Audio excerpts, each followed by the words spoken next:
Muslims take to the streets of Mindanao in a display of frustration.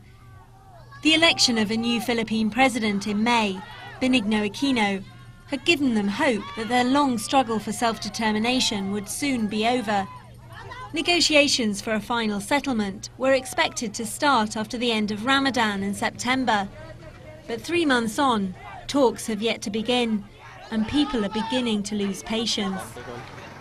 There are fears of a return to the violence that erupted 2 years ago after the Supreme Court ruled that a draft agreement was unconstitutional.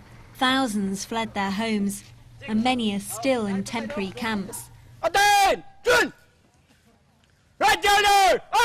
For now, the fighters of the Moro Islamic Liberation Front remain in their jungle headquarters in an uneasy ceasefire with government forces.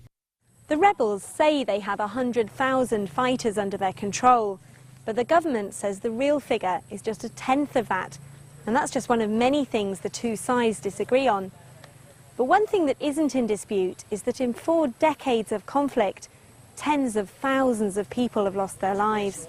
The MILF are not asking for an independent Islamic state. Instead, they're seeking greater autonomy for Muslim areas within what remains a predominantly Christian country. We just want to govern ourselves and our homeland.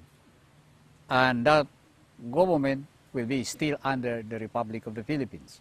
Probably we can take the example of Hong Kong to China. If the peace process doesn't resume soon, do you think there's a real risk of a return to violence? I would say it's a very dangerous situation. So what is the sticking point? The government wants this man, the Malaysian Othman Abdul Razak, replaced as the talks mediator. It says he's biased towards the MILF, an accusation the group rejects. Despite the deadlock, presidential officials say lasting peace is within their grasp.